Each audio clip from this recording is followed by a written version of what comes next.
आज सुबह जैसे मैं जिम से आके नहाने जा रहा था, तो मुझे एक फ़ोन आया कि आपके नंबर पे 299 का गलत रिचार्ज हो गया। मैंने चेक किया कि हाँ, रिचार्ज हुआ है। मैंने कहा ये क्या कर दिया यार? मेरा 3 महीने का ऑलरेडी रिचार्ज था, अप्रैल तक है वैलिडिटी। कहा कि नहीं भाई वो बढ़ जाएगी। तो मुझे लगा वो उससे पैसे लेने हैं तो ऐसा बोल रहा है कि बढ़ जाएगी। मैंने अभिषेक को फ़ोन किया कि क्या यार बढ़ती है वैलिडिटी? कहा हाँ भैया वो जब खत्म हो जाएगा आपका वैलिडिटी तो वो बढ़ जाएगा रिचार्ज का वैलिडिटी। उसने कहा था कि भाई मेरा इसी नंबर पे फ़ोन पे चलता है।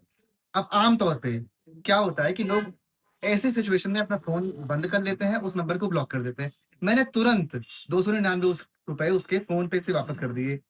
सामने से फ़ोन किया, मैंने कहा कहाँ से बात कर रहे हो? कहा कि महाराष्ट्र से बात कर रहा हूँ भैया और विशाल नाम है मेरा।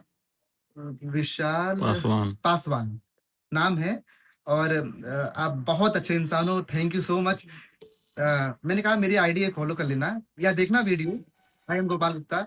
तो उसने देखा कहा कि आपकी एज क्या है? मैंने कहा क्या लगती है? कहा कि ऐसे पता तो नहीं चलता कि बॉडी-वॉडी बनाए हो। मैंने कहा कि 35 यही अभी जल्दी लगा 3-4 दिन पहले। कहा कि लगता नहीं। मैंने कहा तुम्हारी? उसके बताने से पहले मैंने बोला कि 24 साल है? कहा हाँ भैया आपको कैसे पता? मैंने कहा मैंने पर्सनैलिटी डेवलपमेंट कोर्स किया हुआ है और ये सारी चीज़ें मुझे आसानी से पता चल जाती हैं। तो इतना खुश हुआ, कहा कि मैं बिहार का रहने वाला हूँ, आरा जिले का और यहाँ महाराष्ट्र में ठेकेदारी करते हैं हम लोग रह के। तो इतना खुश हुआ, बोला आप बहुत अच्छे इंसान हो, बहुत अच्छे। अच्छा सुन के इतना अच्छा लगा मुझे कि आपसे कह नहीं सकता और ये तो मैं अपने मुँह कोई मियाँ मिट्ठू नहीं बन रहा हूँ, अपनी तारीफ़ नहीं कर रहा हूँ।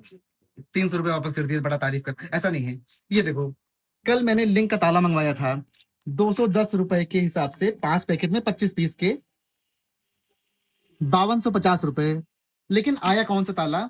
₹589 एमआरपी पर पीस का, ये पीतल का ताला। 589 मल्टीप्लाइड बाय 25 14,725 माइनस 5250 9,475 ऑलमोस्ट मुझे 9,500 का फायदा हो रहा था। शाम को जब हिसाब मिलाने बैठा तो तुरंत मैंने व्हाट्सएप किया भाई ये तुम्हारे ताले ज्यादा एमआरपी के आ गए हैं, इसके पैसे बढ़ा लेना। कहा कि भैया कौन करता है आज के समय में ऐसा? मैंने कहा मैं करता हूँ ना। ऐसे में कानपुर पिछले महीने की बात है, 2000 का माल ज़्यादा आ गया। तो मैंने उनसे बताया कि भैया आपका 2000 का माल ज़्यादा आया। उन्होंने कहा कि नहीं, जो परसेंट चढ़ा वही गया है। मैंने फ़ोटो भेजा, उसका ₹2000 उनको समझा के बताया कि हाँ, इतना-इतना माल ज़्यादा आया, तब उनको विश्वास हुआ। ऐसा मैंने कम से कम नहीं तो 20-25 हज़ार रुपए वापस किए हैं 1 आध साल में। अब ये क्या ₹9,500 फ़ायदा हो रहा था। लेकिन ये हमारे खून में शायद है, मेरी जीन्स में पापा भी करते थे इसी तरह, बाबा भी और मैं तो उनसे भी आगे हूँ कि जैसे भी किसी के गलत पैसे आ जाएँ, तुरंत वापस कर दो भैया क्योंकि वो रुकता नहीं है। तो इन सब चीज़ों से बड़ी संतुष्टि मिलती है अंदर, सुख मिलता है कि चलो किसी का गलत पैसा हमने नहीं लिया, किसी से गल मेरे पैसे 1000 डेढ़ हज़ार बड़ी-बड़ी दुकानें हैं यहीं आस-पास में लोकल, वो 4-5 5-5 6-6 महीने बड़ा बिल्डिंग है, कार है, बंगलो है, वो ₹1,500 ऐसे माँगना पड़ता है जैसे भीख माँग रहा हो। पता नहीं क्यों ऐसा लोग करते हैं बेईमानी टाइप का या उनका नियत खराब का चलो छोड़ो, तो नहीं करना चाहिए। Honesty is the best policy मेरे हिसाब से। भाई बचपन में मैंने ये सीखा है।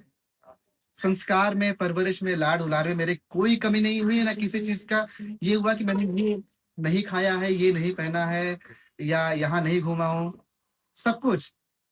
तो कोई ज़रूरत ही नहीं होती है इन सब चीज़ों की जब मन भर गया हो तो।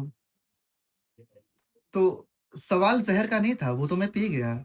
तकलीफ लोगों को तब हुई जब मैं जी गया। जय हिंद।